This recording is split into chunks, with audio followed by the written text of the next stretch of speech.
तो इस वीडियो में हम क्रिया शरीर में पास कैसे होते हैं वो डिटेल में देखेंगे और साथ ही मैं ये बता दूंगा आपको कि वेटेज सबसे ज्यादा कहां पर है, सबसे ज्यादा फोकस आपने कहां पर डालना है। सो वीडियो पे अगर नए होंगे, आप चैनल पे नए होंगे तो सब्सक्राइब करना मत भूलो और साथ ही साथ अगर आपने अभी तक टेलीग्राम ज्वाइन नहीं किया होगा तो वहां पर भी टेलीग्राम ज्वाइन कर लो, लिंक डिस्क्रिप्शन में मैं दे दूंगा। ठीक है, तो स्टार्ट करते हैं हम। सबसे पहली काम हमको पेपर का डिवीजन करना है। पेपर का डिवीजन कैसा है, पेपर 1 और पेपर 2 दो पेपर है और हर पेपर 100 मार्क का है और 100 मार्क का है, मतलब टोटल मार्क्स 200 मार्क का पेपर है और उसमें से आपको 100 मार्क्स पे पासिंग है। इतना क्लियर हो गया, गुड। उसके बाद कैसा पैटर्न कैसा है, तो 20 मार्क के एमसीक्यू है आपको, 40 मार्क के एसएक्यू है, 8 एसएक्यू आएंगे 5-5 मार्क के और 4 एलएक्यू है आपको 10-10 मार्क के। ठीक है, ये हो गया हमारा 100 मार्क का पेपर। अब यहां पे से एक रफ एवरेज आपने क्या लगाना है कि मैं 15 मार्क एमसीक्यू में 20 में से कहीं से तो भी लेके आऊंगा और साथ ही साथ 20 मार्क एसएक्यू में और 20 मार्क एलएक्यू में।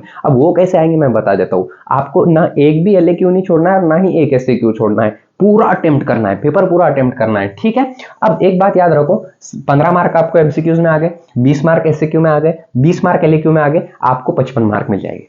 55 ये पेपर में मार्क, 55 वो पेपर में मार्क, 110 मार्क्स, आप पास। ठीक है, लेकिन आपको ये भी देखना पड़ेगा वेटेज कहां पर सबसे ज्यादा है और कहां पर सबसे ज्यादा फोकस करना है। तो मैं पेपर 1 का और पेपर 2 का दोनों का वेटेज भी बता दूंगा।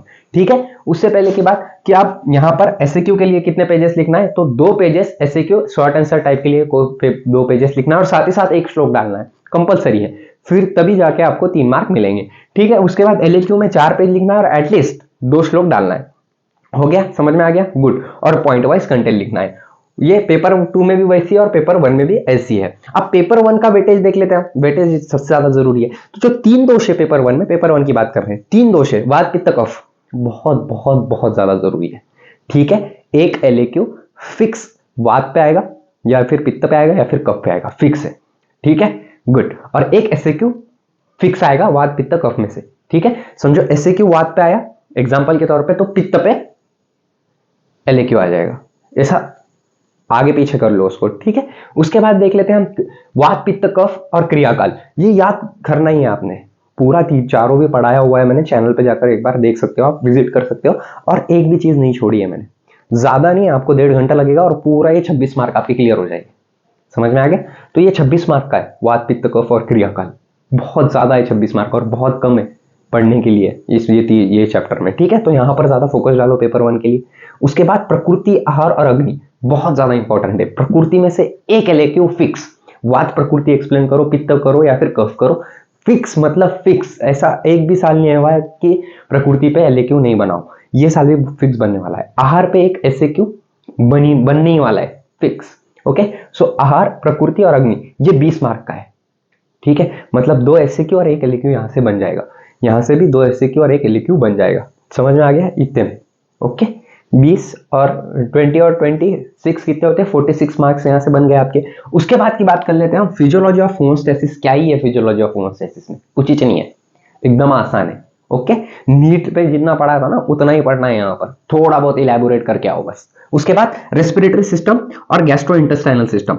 रेस्पिरेटरी सिस्टम ज्यादा बिल्कुल मत पढ़ो, ठीक है, जितना पढ़ाया हुआ है उतना ही पढ़ो, ऑलरेडी जाके डाला हुआ है वो भी देख लो आप। उसके बाद गैस्ट्रो इंटेस्टाइनल सिस्टम भी नीड में जितना पढ़ा है, डाइजेस्टिव सिस्टम आपने उतना ही पढ़ना है। ओके, यहां से 23 मार्क बन जाएंगे। और नर्वस और इंडोक्राइन ये थोड़ा डीप में पढ़ना पड़ेगा आपको, नर्वस और इंडोक्राइन सिस्टम, नर्व्स याद करने पड़ेगी बस, फिर 17 मार्क आपके यहाँ से भी बन गए। 86 मार्क का पेपर आपको पेपर 1 का बता दिया मैंने। और 14 मार्क में शरीर की डेफिनेशन ये वो तो आप पहले से ही कर दोगे। ठीक है, पेपर 1 का वेटेज समझ में आ गया। पेपर 2 का वेटेज बता देता हूं मैं। नाउ पेपर 2 की बात कर लेते हैं हम। तो देखो 7 धातु है हमारे पास, रस, रक्त, मांस, मेद, अस्थि, मज्जा, शुक्र और एक ओज भी डाल लो उसमें, मतलब 8 धातु पकड़ के चलो। ओज धातु नहीं है, पढ़ाया हुआ है ओज भी, बट स्टिल धातु पकड़ के चलो उसको। तो ये 8 धातु कर लिया ना आपने, वहीं पर आपके 37 मार्क बन गए, 37 मार्क्स खत्म। धातु मतलब 2 एलएक्यू धातु में फिक्स, एक एसएक्यू धातु में फिक्स। फिक्स मतलब फिक्स, समझ में आया, गुड।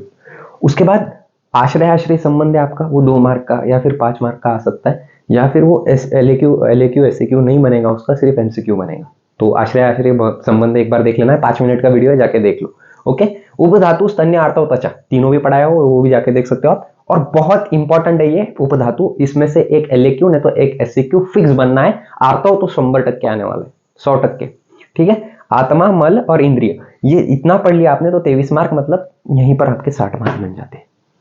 बहुत ज्यादा इंपॉर्टेंट है। ओके, सेकंड पेपर का आयुर्वेद बहुत बहुत इंपॉर्टेंट है। उसके बाद होम्योपैथिक सिस्टम और इम्यूनिटी। होम्योपैथिक सिस्टम में क्या है यार, RBC, WBC और प्लेटलेट्स कैसे बनते हैं, क्या होता है, बस खत्म।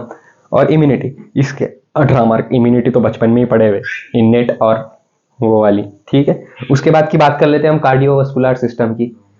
कार्डियोवास्कुलर सिस्टम में भी बहुत ज्यादा इंपॉर्टेंट है ये तीनों, 18 मार्क का कंपेयर करते हैं। एक्सक्रीशन और रिप्रोडक्शन, एक्सक्रीशन और रिप्रोडक्टिव सिस्टम भी आपको 12 मार्क का आएगा। यहीं पर मैंने 90 मार्क का पेपर बता दिया, इतना पढ़ो 90 मार्क का पेपर यहां से बन जाएगा। ये मेरे दिल से नहीं बोल रहा हूं, जाकर आप क्लियरली चेक कर सकते हो ब्लूप्रिंट, जो कि ऑलरेडी टेलीग्राम पे डाली हुई है।